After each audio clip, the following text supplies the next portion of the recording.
Everyone, welcome to my YouTube channel perfect education. आज हम इस वीडियो में क्लास 9 का चैप्टर फर्स्ट पढ़ेंगे, the story of village Palampur. इस स्टोरी का सबसे पहले ओवरव्यू ये है कि ये चैप्टर का इंट्रोडक्शन आपको एक कुछ बेसिक कंसेप्ट से शुरू होता है, जिसमें आपको प्रोडक्शन ऑफ क्रॉप्स के बारे में बताया गया है। ये जो स्टोरी है ये एक हाइपोथेटिकल विलेज जो कि पालमपुर है, जिसके बारे में आपको बताया गया है। इसमें पालमपुर में सबसे जो मेन एक्टिविटी है वो फार्मिंग है, जिसे हर एक गांव के पार्ट्स में किया जाता है। जो फार्मिंग है इसे बहुत ज़्यादा लार्ज स्केल पे किया जाता है। इसके अलावा भी यहाँ पे कुछ नॉन फार्मिंग एक्टिविटीज़ को परफॉर्म किया जाता है, जो कि काफ़ी स्मॉल स्केल पे किया जाता है, जैसे कि डेयरी प्रोडक्शन का, ट्रांसपोर्टेशन का। ये सभी जो वर्क होते हैं वो लिमिटेड स्केल में यहाँ पे लोग परफॉर्म करते हैं। साथ ही साथ अब इसके अलावा कुछ चीज़ें होती हैं नेचुरल रिसोर्स और ह्यूमन आइटम्स और ह्यूमन एफर्ट्स, जैसे कि मनी वगैरह। इन सभी चीज़ों का भी यूज़ किया जाता है। ठीक है, कोई भी चीज़ को प्रोडक्शन किया जाता है तो अब हम इस चैप्टर का जो है ओवरव्यू देख चुके हैं, जिसमें बस आपको पालमपुर के बारे में ही बताया गया है कि पालमपुर में दो एक्टिविटी परफॉर्म की जाती है। एक जो की जाती है वो एग्रीकल्चर बेस्ड और एक जो की जाती है वो नॉन एग्रीकल्चर बेस्ड। जो आपको एग्रीकल्चर बेस्ड एक्टिविटी होता है, इसमें खेती बाड़ी से जो रिलेटेड एक्टिविटीज़ होते हैं वो किया जाता है, और नॉन एक्टिविटीज़ में आपको डेयरी प्रोडक्शन किया जाता है और साथ ही साथ ट्रांसपोर्टेशन वगैरह किया जाता है, और इससे मनी अर्निंग किया जाता है पालमपुर में। अब हम इस चैप्टर का इंट्रोडक्शन देखेंगे। तो सबसे पहले ये चैप्टर में जो है पालमपुर आपको एक गांव है जो कि वेल कनेक्टेड है अपने विलेज टाउन से, जिसका नाम है रायगंज। रायगंज जो है तकरीबन पालमपुर से 3 किलोमीटर दूर के शहर है, और यहाँ पर रोड वगैरह जो है काफ़ी पक्की रोड है यहाँ पे। ठीक है, और इसके अलावा सहारनपुर एक और जगह है जो कि आपको पालमपुर से कनेक्टेड है। ठीक है, यहाँ पर कुछ टाइप के जो है बेसिकली यहाँ कुछ टाइप के जो है आपको गाड़ियाँ भी चलाई जाती हैं, जैसे टोंगा हो गया है ना, बोगीज़ हो गए, जो बेसिकली आपको बुफाइलोज जो होते हैं उनके पीछे कार्ट्स लगाकर लोग ट्रांसपोर्टेशन के तौर पे यूज़ करते हैं। इसके अलावा मोटरसाइकिल, जीप, ट्रैक्टर, ये कुछ बेसिक है यहाँ पे ट्रांसपोर्टेशन है। पालमपुर में आपको कुछ लोग रहते हैं, जिसमें से आपको 450 फैमिलीज प्रॉपर रहती हैं वहाँ पे पालमपुर में, जिसमें से आपको कुछ पर्सन जो हैं वो अपर कास्ट पर्सन होते हैं, जिनकी हाउस भी काफ़ी अच्छी होती है, जो कि ब्रिक से, सीमेंट प्लास्टरिंग से बनी हुई होती है। लेकिन कुछ जो पर्सन होते हैं वो दलित कास्ट के होते हैं, और तकरीबन जो दलित कास्ट से जो पर्सन बिलोंग करते हैं पालमपुर में, वो 1/3 ऑफ पॉपुलेशन होता है। तो अगर आप 450 का 1/3 करेंगे तो आपको 150 जो है टोटल पॉपुलेशन जो है यहाँ पर ऐसी है जो लैंडलेस है, और वो SC कास्ट से बिलोंग करती है, जिनको उतनी ज़्यादा उनके पास फैसिलिटी नहीं है, वो बस अपने लाइफ को जी ही पाते हैं बस। इसके अलावा यहाँ पर आपको इलेक्ट्रिसिटी कनेक्शन काफ़ी बेटर है। ठीक है, यहाँ पर जो इलेक्ट्रिसिटी है इसको अलग अलग वे में यूज़ किया जाता है, जैसे ट्यूबवेल्स को चलाने के लिए, और हम जानते हैं ट्यूबवेल्स को कहाँ यूज़ किया जाता है, इरिगेशन में यूज़ किया जाता है। ठीक है, और जिसको फील्ड में यूज़ किया जाता है इरिगेशन के लिए, साथ ही साथ कुछ स्मॉल बिजनेस स्केल पे जो है आपको इलेक्ट्रिसिटी को यूज़ किया जाता है। पालमपुर में 2 प्राइमरी स्कूल भी है, एक हाई स्कूल है जिसमें बच्चे अच्छे से पढ़ाई भी कर सकते हैं, और यहाँ पर प्राइमरी हेल्थ केयर फैसिलिटी भी काफ़ी अच्छी अवेलेबल है। ठीक है, जहाँ पे अगर कोई भी पर्सन, चाहे वो गरीब हो अमीर हो, अगर बीमार पड़ता है तो उसे गवर्नमेंट के थ्रू वहाँ पे इलाज मिल जाता है। ठीक है, अब देखिए इसमें हमने ऑल ओवर जो पालमपुर का इंट्रोडक्शन पढ़ा ना, उसमें बस ये हमने देखा, इसका डिस्क्रिप्शन ये है कि पालमपुर काफ़ी वेल डेवलप सिटीज़ है। ठीक है, जहाँ पे road, transport, electricity, irrigation, school and health care centre, हर एक चीज़ की जो फैसिलिटी है वो बेटर है। ठीक है, यहाँ पे हर एक चीज़ की फैसिलिटी काफ़ी अच्छी तरीके से प्रोवाइड है। अब देखिए, हमने पहले शुरू में ही बताया था आपको चैप्टर के कि पालमपुर जो है आपको जस्ट एक इमेजिनेटिव विलेज है। ठीक है, आप ऐसा नहीं सोचेंगे कि ये कोई रियल विलेज, ऐसा कुछ नहीं है। ठीक है, ये बस इमेजिनरी विलेज है, जहाँ पर जो लोग हैं वो मेन एक्टिविटी किसको लेकर करते हैं, फार्मिंग को लेकर करते हैं। यहाँ पे ज़्यादा प्रोडक्शन होती है फार्मिंग की, और बहुत से जो लोग हैं, आधे से ज़्यादा जो पॉपुलेशन है वो अपने लाइफ के लिए उस पर फार्मिंग पर इनेज्ड है। ओके, अब आगे बढ़ते हैं। अब देखिए, अभी तक के तो हमने फार्मिंग के बारे में देख लिया कि यहाँ पर पालमपुर में काफ़ी अच्छी आपको फार्मिंग होती है। अब हम पढ़ेंगे कि अगर हमें किसी भी चीज़ की प्रोडक्शन करनी होती है, ठीक है, तो हम कैसे प्रोडक्शन करते हैं, उसके लिए हमें क्या क्या चीज़ें जो है बहुत नेसेसरी होती है हमारे लिए, ठीक है, प्रोडक्शन करने में। तो सबसे पहला जो चीज़ है हमें चाहिए होता है वो गुड्स होता है, ठीक है, कि अगर कोई भी सामान नहीं होगा, रॉ मटेरियल नहीं होगा, तो without raw material you are not able to produce any type of thing. So जो रॉ मटेरियल है it is most important. Again होता है सर्विसेज। सर्विसेज भी बहुत इंपॉर्टेंट है, ठीक है, ये दोनों चीज़ बहुत इंपॉर्टेंट होती है किसी भी चीज़ की प्रोडक्शन करने में। अब देखिए 4 चीज़ जो होती है वो बेसिक बहुत ज़्यादा इम्पॉर्टेंट होती है, बेसिक इम्पॉर्टेंट आप कह सकते हो। तो जो लैंड है ये पहला जो चीज़ है वो रिक्वायरमेंट के तौर पे बहुत इंपॉर्टेंट होता है। दूसरा होता है वाटर, फॉरेस्ट और मिनरल, ये तीनों चीज़ें जो है बहुत इंपॉर्टेंट होता है। अगेन जो होता है वो लेबर होता है। अब लेबर 2 टाइप के होते हैं, एक जो लेबर होते हैं वो काफ़ी एजुकेटेड होते हैं, ठीक है, जो कि आपको बड़ी स्किल पे बहुत इंपॉर्टेंट रोल प्ले करते हैं। लेकिन कुछ फार्मर्स या लेबर्स ऐसे भी होते हैं जो मैनुअल वर्कर्स के तौर पे वर्क करते हैं फैक्ट्रीज़ में, ओके। अब देखिए फिज़िकल कैपिटल क्या होता है। फिज़िकल कैपिटल का आप जानते भी होंगे कि जो फिज़िकल कैपिटल है इसमें जो लैंड रिसोर्सेज कुछ आ जाते हैं, जैसे रॉ मटेरियल आ गया, ये सभी फिज़िकल कैपिटल में आता है। लेकिन आपको जो फिज़िकल कैपिटल है यहाँ पर दिखाया गया है कि 2 पार्ट में डिवाइडेड है, ठीक है।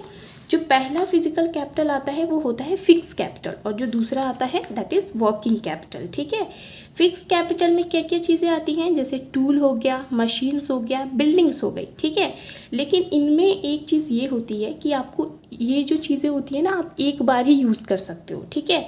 लेकिन आपको जो रॉ मटेरियल है फिक्स कैपिटल को आप बार बार यूज़ कर सकते हो, ठीक है। लेकिन जो रॉ मटेरियल्स हो गया, मनी हो गया, इन चीज़ों को आप एक बार ही यूज़ करते हो, जो कि वर्किंग कैपिटल में आता है। तो ये 2 टाइप होते हैं फिज़िकल कैपिटल के, जिसमें आप एक होता है फिक्स कैपिटल जिसको एक बार बार यूज़ कर सकते हो, इसमें आपको जनरेटर, टरबाइंस, कंप्यूटर, इस टाइप की चीज़ें आती हैं।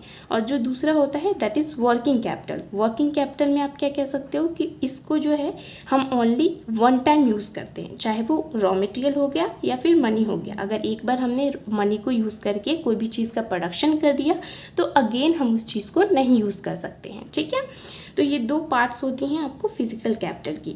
अब अगला होता है आपको fourth is knowledge and enterprise. Knowledge और इंटरप्राइज इसलिए इम्पॉर्टेंट होता है क्योंकि हम जानते भी हैं कि विदाउट नॉलेज आप कोई भी चीज़ का प्रोडक्शन नहीं कर सकते हो, चाहे आपके पास फिक्स कैपिटल भी हो, चाहे आपके पास वर्किंग कैपिटल भी हो। लेकिन अगर नॉलेज नहीं है तो नॉलेज के बगैर हम कुछ नहीं कर सकते। तो इस वजह से नॉलेज और इंटरप्राइज ये भी दोनों इंपॉर्टेंट रोल प्ले करते हैं, ओके। और ह्यूमन एक्टिविटीज़ में जो ह्यूमन कैपिटल हो गए ये बहुत इंपॉर्टेंट रोल प्ले करता है। तो ऑल ओवर हम कह सकते हैं कि जो लैंड हो गया, लेबर हो गया, ठीक है, इसके अलावा physical capital, working capital, fix capital और ह्यूमन कैपिटल, ये सभी को जब आप मिलाते हो ना एक जगह तो उसे आप कह सकते हो फैक्टर ऑफ प्रोडक्शन, ठीक है, जिसके थ्रू हम किसी भी चीज़ का प्रोडक्शन करते हैं। तो आई होप कितना समझ में आ गया होगा। अब देखिए, अब आगे हम देखेंगे फार्मिंग इन पालमपुर, कि पालमपुर में कैसे फार्मिंग की जाती है। तो यहाँ पर जो फार्मिंग है पालमपुर में, यहाँ पर 75% ऑफ पीपल जो है फार्मिंग पर ही डिपेंड है, ठीक है। और यहाँ पर फार्मिंग जो है आपको बहुत ज़्यादा जो है एक्टिविटी करने के बाद जो है थोड़ी सी प्रोडक्शन हो पाता है वहाँ पे, ठीक है। लेकिन 1960 के बाद जो लैंड की एक्सपेंशन है ना वो काफ़ी कम हो चुकी है। कहाँ पर? पालमपुर में, ठीक है। जैसे कि आपने देखा भी होगा पिछले 1960 में आपको ग्रीन रेवोल्यूशन आया था, और ग्रीन रेवोल्यूशन के बाद से जो लैंड है वो बहुत कम हो गया है आपको प्रोडक्शन करने के लिए, ओके। और वेस्टलैंड जो है आपको कुछ वेस्टलैंड यानी कि कुछ खाली लैंड्स बस वहाँ पे पड़े हुए हैं जिस पे जो है लोग कल्टीवेशन करते हैं, और कुछ थोड़े मोड़े लैंड है जहाँ पर लोग जो है प्रोडक्शन करते हैं क्रॉप्स की, ठीक है। अब यहाँ पर जो है एक चीज़ मैं बता दूँ कि कुछ जगह पर एक स्टैंडर्ड यूनिट होती है लैंड को मेज़र करने के लिए जिसे हम हेक्टेयर बोलते हैं, ठीक है। लेकिन यहाँ पर कुछ गांव के इलाके में बीघा या गुंठा, है ना, इसके नाम से जो है आपको जाना जाता है और लैंड की मेज़रमेंट इससे की जाती है। बट एक्चुअली जो मेज़रमेंट होता है वो स्टैंडर्ड मेरिडियन होता है जिसे हम क्या कहते हैं? हेक्टेयर कहते हैं। अब देखिए अगेन आपको जो नेक्स्ट क्वेश्चन है वो ये है, is there a way one can grow more from the same land. क्या आप एक लैंड से ज़्यादा प्रोडक्शन कर सकते हो? इज़ इट यस और नो? तो सबसे पहले हमने ये चीज़ को पढ़ के हम समझ सकते हैं कि जो पालमपुर है ना, ये एक वेस्टर्न पार्ट है उत्तर प्रदेश का, ठीक है। यहाँ पर जो है कुछ थोड़ी मोड़ी जो है ये होती है, प्रोडक्शन होती है क्रॉप्स की, और यहाँ पे दो टाइप के क्रॉप्स की प्रोडक्शन की जाती है। पहला जो क्रॉप है वो है खरीफ, और दूसरा जो क्रॉप है दैट इज़ रबी, ठीक है। खरीफ क्रॉप जो कि रेनी सीजन में ओनली आता है, जिसमें ज्वार बाजरा वगैरह आता है, और रबी क्रॉप जिसमें जो कि विंटर सीजन में होता है, ठीक है, जिसमें आपको वीट वगैरह आते हैं। अब देखिए, इन दोनों क्रॉप्स के अलावा आपको पालमपुर में एक पोटैटो का क्रॉप ऐसा है जो कि कॉमन है। यहाँ पर लोग जो है कुछ महीने बच जाते हैं जब खरीफ और रबी क्रॉप को ग्रो करने के बाद, तो उन महीनों में जो लोग होते हैं वो पोटैटो की खेती कर देते हैं। और ये जो प्रथा है यहाँ पर पालमपुर में 15-20 साल पहले से चली आ रही है, ओके। और यहाँ पे कुछ लोग ऐसे भी होते हैं जो कि क्या करते हैं, शुगर कैन को ग्रो करते हैं, और उस शुगर कैन से वो क्या करते हैं, जैगरी को निकाल कर और आपको शाहपुर में बेच देते हैं, जो कि एक जगह है, ठीक है, जो कि आपको पालमपुर से कनेक्टेड है। अब आप देखोगे कि यहाँ पर पालमपुर में इलेक्ट्रिसिटी काफ़ी अच्छी है। इस वजह से यहाँ पर क्या किया जाता है कि आपको इरिगेशन काफ़ी बेटर है, ठीक है। और इलेक्ट्रिसिटी के थ्रू जो है ये चलाया जाता है टरबाइंस वगैरह, और उससे ट्यूबवेल्स कनेक्ट कर दिए जाते हैं। इससे आपको ईजिली जो है कम समय में आप ज़्यादा से ज़्यादा इरिगेशन खेतों को दे सकते हो, जिससे अच्छी फसलें उग जाती हैं, ठीक है।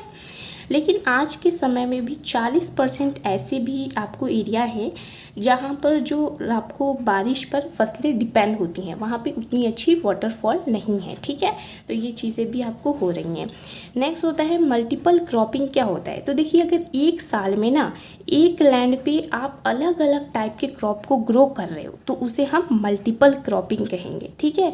जैसे आपको पालमपुर में कुछ मेन आपको क्रॉप्स थे, जैसे पोटैटो हो गया, शुगर कैन हो गया, बाजरा, वीट, ये कुछ मेन क्रॉप्स थे जो कि यहाँ पर मल्टीपल क्रॉपिंग के थ्रू किया जाता था, ठीक है। अब देखिए, आपने ये देखना है कि HIV क्या होता है। देखिए, HIV जो है आपको एक सीड होता है, ठीक है, जो जेनेटिकली इंजीनियरिंग के थ्रू आपको बनाया जाता है, ओके। 1960 के बाद जब ग्रीन रेवोल्यूशन चलाया गया था, उस समय लोगों ने क्या किया था कि आपको HIV को यूज़ करना शुरू कर दिया था, ठीक है। और HIV के थ्रू आपको वीट, राइस, इन सभी क्रॉप्स की ज़्यादा से ज़्यादा प्रोडक्शन हो जाती थी, ठीक है। अब HIV जब आप यूज़ करोगे ना, तो इसके साथ फर्टिलाइज़र को यूज़ करना पड़ता है ना, केमिकल फर्टिलाइज़र को। इसके अलावा पेस्टिसाइड्स को यूज़ करना पड़ता है। तो केमिकल फर्टिलाइज़र, इससे क्या होता है कि आपको ज़्यादा से ज़्यादा प्रोडक्शन होता है। और सिमिलर जो पंजाब, हरियाणा वगैरह वाला जो पार्ट है ना उत्तर प्रदेश का, इसमें आपको HIV को यूज़ किया जाता है, जिससे क्या होता है कि आपको प्रोडक्शन काफ़ी बढ़ गया है। पहले ट्रेडिशनल मेथड से जब काऊ डंग वगैरह से जो है आपको प्रोडक्शन किया जाता था, तो ओनली जो है 1300 kg ऑफ जो है पर हेक्टेयर आपको ये मिल पाता था, अनाज मिल पाता था। लेकिन जैसे जैसे HIV को यूज़ किया जाने लगा है, आज के समय में 3200 kg पर हेक्टेयर ऑफ जो है लैंड से प्रोडक्शन किया जा रहा है। तो इससे हम कह सकते हैं कि तकरीबन हमारे प्रोडक्शन में बहुत ज़्यादा इंक्रीजमेंट आई है, ठीक है, HIV को यूज़ करके। लेकिन और इससे यही प्रॉफिट है कि हमारा प्रोडक्शन क्या होता है, बढ़ जाता है, ठीक है, HIV को यूज़ करने से। अब आप देखिए, लैंड क्या है, सस्टेनेबल है, ठीक है, कि अगर लैंड जो है कि नेचुरल रिसोर्स है, अगर आप इसे बहुत ज़्यादा लैंड को यूज़ करोगे तो इससे क्या होगा, बहुत सी प्रॉब्लम क्रिएट हो सकती हैं। और आप जान रहे हो कि ग्रीन रेवोल्यूशन के बाद जो केमिकल फर्टिलाइज़र को हमने बहुत ज़्यादा यूज़ करना शुरू कर दिया है ना, ट्यूबवेल्स को से ज़्यादा इरीगेशन करना शुरू कर दिया है। इससे जो वाटर टेबल है ना हमारा अर्थ का, ये बहुत ज़्यादा बर्बाद हो रहा है, ठीक है। और एक तरीके से डिस्टर्बेंस क्रिएट हो रहा है हमारे वाटर टेबल में, और हमारा इन्वायरमेंट इससे क्या हो रहा है कि बिल्कुल ख़राब होते जा रहा है। तो ये बहुत इंपॉर्टेंट है कि इस पर भी ध्यान दिया जाए, ठीक है। लेकिन आज के समय में हम क्या यूज़ कर रहे हैं भाई, HIV को यूज़ कर रहे हैं, ज़्यादा प्रोडक्शन कर रहे हैं, लेकिन इससे हमारे इन्वायरमेंट पे बहुत बड़ा इम्पैक्ट पड़ रहा है, ठीक है। अब देखिए अब ये है कि आप जब केमिकल फर्टिलाइज़र को यूज़ करते हो ना, तो ये क्या करता है, जो सॉइल में आपको यूज़फुल बैक्टीरिया और माइक्रो ऑर्गेनिज्म होते हैं इनको वो किल कर देता है, ठीक है, जिससे हमारा सॉइल लेस फर्टाइल हो जाता है। और जैसे जैसे सॉइल लेस फर्टाइल होता है आपको क्रॉपिंग जो है करना बहुत डिफ़िकल्ट टास्क हो जाता है किसी भी लैंड पे। जब सॉइल की फर्टिलिटी ही नहीं रही तो कैसे आप क्रॉपिंग करोगे, तो ये एक बहुत बड़ा जो है इशू बन रहा है, ठीक है। नेक्स्ट है how is land distributed between the farmer of the Palampur. तो देखिए पालमपुर में जो है हमने पढ़ा कि 450 फैमिलीज़ रहते हैं, जिसमें से 150 ऐसे फैमिली हैं जो कैसे हैं, आपको जिनके पास लैंडलेस है, मतलब हम कह सकते हैं वो बहुत पुअर हैं, उनके पास उतनी लैंड नहीं है, ठीक है। ये इन जो बड़े जो ज़मींदार होते हैं उन पर अपने लाइफ को डिपेंड करते हैं, ठीक है, उनके खेतों में काम करके कुछ रुपए कमा पाते हैं। तो अब 150% ऐसे हैं जो कि लैंडलेस हैं, 60% पर्सन ऐसे हैं जो कि जिनके पास काफ़ी अच्छी लैंड है, more than 2 hectare of land, और 240% ऐसे हैं जिनके पास जो लैंड है वो less than 2 hectare of land है, ठीक है। और इस तरीके से आप देख लोगे ये एक स्ट्रक्चर बना हुआ है। इस एक स्ट्रक्चर के थ्रू ये समझाने की कोशिश किया गया है कि पालमपुर में ज़्यादातर लोगों के पास, ठीक है, कि कम बहुत छोटे छोटे एरिया लैंड है, ठीक है, और कम लोगों के पास ज़्यादा लैंड है। और ये जिनके पास ज़्यादा लैंड है उनके पास प्रोडक्शन काफ़ी अच्छी होती है, वो ज़्यादा प्रॉफिट कमाते हैं, ठीक है। और जिनके पास छोटा लैंड है वो उतनी ज़्यादा उनकी प्रोडक्शन नहीं हो पाती है, वो उतना अर्निंग नहीं कर पाते हैं, ठीक है। अब यहाँ पर एक बहुत बड़ा मेजर प्रॉब्लम जो है आते जा रहा है कि जिनके पास बहुत कम लैंड है ना, जनरेशन टू जनरेशन आपको पता ही होगा कि कैसे लैंड हमारा डिस्ट्रीब्यूट होता है। जैसे यहाँ 1960 में एक पर्सन है जिनका नाम गोविंद है, जिनके पास 2.25 हेक्टेयर ऑफ लैंड है, ठीक है, जिस पे वो खेती बाड़ी करते हैं। उनके 3 बच्चे होते हैं, और after the death of Govind जब बच्चों में लैंड डिस्ट्रीब्यूट की जाती है तो एक बच्चे को जो है ओनली 0.75 हेक्टेयर ऑफ लैंड मिलता है, जो काफ़ी कम होता है ना। और यहाँ पर अब आपको खेती बाड़ी करने में बहुत इशू आएगी, ठीक है। तो इस वजह से हम कह सकते हैं ये एक मेजर प्रॉब्लम हो गया है कि अगर किसी के पास कम लैंड है तो वो जब जनरेशन में बटेगा तो वो तो और भी कम हो जाएगा, ठीक है। तो यही चीज़ इसमें बताने की कोशिश की गई है, ओके। अब यहाँ पर आप देखोगे कि who will provide the labour. अब लेबर कौन प्रोवाइड करते हैं, आपको पता ही है कि जो स्मॉल लेबर्स होते हैं वो बड़े लेबर्स पे क्या होते हैं, मतलब बड़े लैंडलॉर्ड्स पे डिपेंड होते हैं, और उनसे जो है उनको कुछ रुपये मिलते हैं, कुछ वो काम वगैरह करते हैं, रुपये कमाते हैं और उससे अपने लाइफ को जीते हैं। तो इस तरीके से हम ऑल ओवर कह सकते हैं कि जो गरीब लोग हैं वो उन पर ही डिपेंड है, जो बड़े बड़े लोग हैं उन पर, ठीक है। अब यहाँ पर एक दाला नाम का एक पर्सन है और एक रामकली नाम की वोमेन है। ये दोनों जो दाला और रामकली हैं ये आपको एक लैंडलेस लेबर हैं, ठीक है, जो कि दूसरों पर खेतों पर काम करते हैं और इन्हें कुछ रुपए ही प्राप्त होते हैं। अब सरकार ने जो है आपको अप्रैल 2011 से ही जो है ये चला दिया है कि एक इंसान को तकरीबन आपको 300 रुपये डेली वेजेस के मिलने चाहिए, ठीक है। लेकिन आज के समय में दाला जो है ये बताता है कि इसकी अर्निंग ओनली 80 रुपये है, जो कि काफ़ी कम है। अगर आप ऐसा बिल्कुल ऑनेस्टली अगर आप थिंकिंग करो ना कि तो ये बहुत ज़्यादा कम रुपया है, इतने में वो कैसे अपनी फैमिली को मैनेज करेगा। तो इससे ये पता चल रहा है कि जैसे जैसे हम देखते जाएं कि प्रॉपर्टी इंडिया में काफ़ी बढ़ रही है, ठीक है। लोग बहुत ज़्यादा ऐसे हैं जिनके पास लैंड नहीं है, ठीक है, तो वो कैसे अपने लाइफ को सरवाइव करेंगे। तो यही चीज़ इसमें क्रिएट होती जा रही है। अब दाला रामकली वही हैं जो लेबर्स हैं और ये अपने बातों को बताते हैं कि वो कैसे अपना जो है घर चलाएंगे अगर उनके पास वेजेस इतनी कम है तो। और ये जानते हुए भी कि गवर्नमेंट ने उन्हें पर डे जो है 300 रुपीज़ जो है रुपया रखा हुआ है कि इतना मिलना चाहिए, लेकिन बहुत ज़्यादा कंपटीशन के वजह से वो ऐसा सोचते हैं कि अगर अभी ये वर्क नहीं किया जो हमें 80 रुपये में मिल रहा है तो हो सकता है कि हमें और भी काम ना मिले। इस वजह से वो कम रुपए में काम करने के लिए ही तैयार हो जाते हैं, ठीक है। अब यहाँ पर the capital needed in farming के बारे में अगर हम बात करें तो इसमें जो है एक सविता नाम की पर्सन है, ठीक है, सविता, जिसके पास 1 हेक्टेयर ऑफ लैंड होता है, ठीक है, जिसमें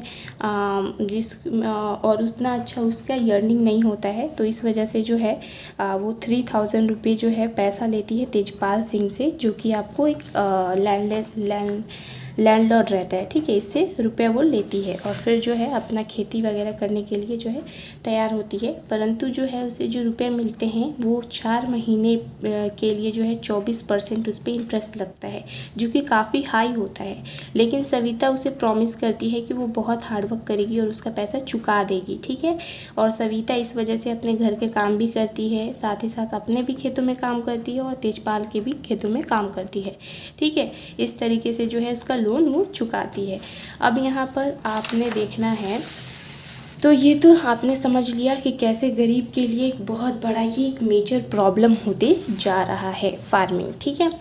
अब देखो, जो बड़े बड़े फार्मर्स होते हैं, लैंडलॉर्ड्स होते हैं, ये कुछ आपको क्या करते हैं, जैसे यहाँ पर आपको तेजपाल सिंह के बारे में बताया गया है, जिनके पास आपको 350 ऑफ क्विंटल जो है आपको वीट होता है, जिसमें से वो कुछ तो वीट अपने लिए रख लेते हैं और कुछ जो है बेच देते हैं, और जो प्रॉफिट आता है वो बैंक अकाउंट में सेव करा लेते हैं, ठीक है।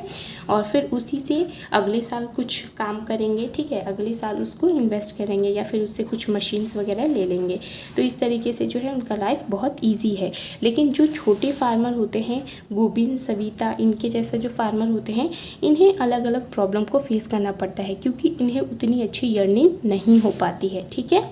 इतना समझ में आ गया। तो ये तो अभी तक के था आपको एग्रीकल्चर वाला। अब हम पढ़ेंगे नॉन फार्मिंग एक्टिविटी कैसी होती है पालमपुर में। देखिए, पालमपुर में जो है 25% ही लोग ऐसे हैं जो कि इन्वेस्ट हैं अपने लाइफ के लिए नॉन फार्मिंग एक्टिविटी पे, ठीक है। जैसे कुछ लोग ऐसे हैं जो कि डेयरी प्रोडक्ट्स को बनाते हैं और उसे बेचकर कुछ रुपए कमाते हैं, ठीक है। जैसे कि डेयरी प्रोडक्ट्स में जो बहुत से फैमिलीज़ हैं पालमपुर में, जो अपने बुफाइलों को रखते हैं, उसे ग्रास वगैरह, ज्वार बाजरा इस टाइप की चीज़ें वो खिलाते हैं और उनका जो दूध होता है वो रायगंज में बेचकर और सहारनपुर में बेचकर कुछ रुपए कमाते हैं, ठीक है। साथ ही साथ इसके अलावा जो है कुछ लोग ऐसे भी होते हैं जो स्मॉल स्केल पे मैन्युफैक्चरिंग करते हैं। जैसे 50% जो 50 पीपल हैं पूरे गांव में, अगर आप ले लोगे तो, कि वो क्या करते हैं, जैसे अचार वगैरह हो गया, थोड़े मोड़े जो है स्केल पे वो आपको क्या करते हैं, प्रोडक्शन कर लेते हैं, ठीक है, और फिर उसे बेचकर कुछ रुपए कमाते हैं। तो इस तरीके से वो लाइफ को सर्वाइव करते हैं। जैसे यहाँ पर आप मिश्री लाल को देखोगे, मिश्री लाल एक पर्सन है जो कि शुगर कैन को जो है लेते हैं, सबसे पहले उसे रस करके उससे गुड़ बनाते हैं और फिर जो है उसे बेचकर पैसे कमाते हैं। इससे उनको हल्की फुल्की थोड़ी सी प्रॉफिट हो जाती है, ठीक है। बाद में जो आता है वो शॉपकीपर ऑफ पालमपुर, कि अगर किसी पर्सन का जो है घर बस स्टॉप के किनारे वगैरह है तो वो क्या करता है, थोड़ा बड़ा जो है छोटी छोटी गुमटी कर लेता है, ठीक है, और वहाँ पर जो है कुछ जनरल चीज़ें बेचने लगता है, वीट, राइस, ऑयल, बिस्किट, है ना, जो हमारी डेली यूज़ की चीज़ें होती हैं, और उसे बेचकर जो है वो पैसे कमाता है। इससे कहीं थोड़ी मोड़ी उनको प्रॉफिट भी हो जाती है। अब यहाँ पर एक स्टोरी है करीम का, जिसने क्या किया है, कंप्यूटर क्लास को विलेज में खोल दिया है, ठीक है, जिसमें आपको 2 वोमेन से जिन्होंने जो कि वेल क्वालिफाइड है कंप्यूटर क्लास में, उनको वो रख देता है और फिर जो है बच्चों को कंप्यूटर सिखाने लगता है, और आसपास के गांव के बच्चे भी उसे आके कंप्यूटर सीखते हैं, ठीक है। इससे उसे कुछ अच्छा प्रॉफिट होने लगता है, ठीक है। फिर बाद में होता है ट्रांसपोर्टेशन, और आपको पता ही होगा कि ट्रांसपोर्टेशन भी कितना ज़रूरी है हमारे लिए, है ना। तो यहाँ पर ट्रांसपोर्टेशन भी काफ़ी अच्छी खासी है। जैसे कि आपको रोड, जैसे कुछ लोग आपको रिक्शा वाला, टोंगा वाला, जीप वगैरह जो है आपको एक जगह से दूसरी जगह ले जाती है, इससे सर्विस उन्हें अच्छा खासा मिल जाता है, ठीक है। जैसे यहाँ पर किशोरा एक पर्सन है जिसकी फैमिली की कंडीशन बहुत बुरी है। उसने क्या किया है, लोन के पैसे पे जो है 2 आपको क्या खरीद लिया है, बुफालो खरीद लिया है। सुबह सुबह उसके दूध निकाल कर बेचता भी है और शाम को क्या करता है, उससे जो है आपको एक जगह से दूसरी जगह ले जाता है, जिससे उसे कुछ अर्निंग भी हो जाती है, ठीक है। कई बार आपको जो लैंडलॉर्ड्स होते हैं या कोई पर्सन हो गया जो कि चीज़ों को बेचने में जो है ये ट्रांसपोर्टेशन उनको मतलब ट्रांसपोर्टेशन देता है ना, चीज़ों को बेचने में भी, तो इससे भी उन्हें काफ़ी प्रॉफिट हो जाता है, ठीक है। तो ये एक ही ब्लॉक कार्ड से बहुत से एक्टिविटीज़ को परफॉर्म करते हैं, जिससे उन्हें अच्छी खासी अर्निंग हो जाती है। तो ये जो स्टोरी था, ये हमारा लास्ट स्टोरी था किशोरा का। और ऑल ओवर ये चैप्टर बस इसी चीज़ पे बेस है कि एग्रीकल्चर क्या होता है, नॉन एग्रीकल्चर क्या होता है, और पालमपुर में कैसे जो लोग हैं वो अपने लाइफ को सर्वाइव कर रहे हैं, है ना। कैसे जो कंडीशन है वो गरीबों की है, कैसे कंडीशन जो है वो अमीरों की है ना। लैंडलॉर्ड कैसे जी रहे हैं और जो आपको छोटे मोटे फार्मर हैं वो कैसे लाइफ को जी रहे हैं। तो कैसा लगा ये वीडियो ज़रूर बताइएगा। अच्छा लगा तो लाइक करिएगा, शेयर करिएगा, सब्सक्राइब करिएगा।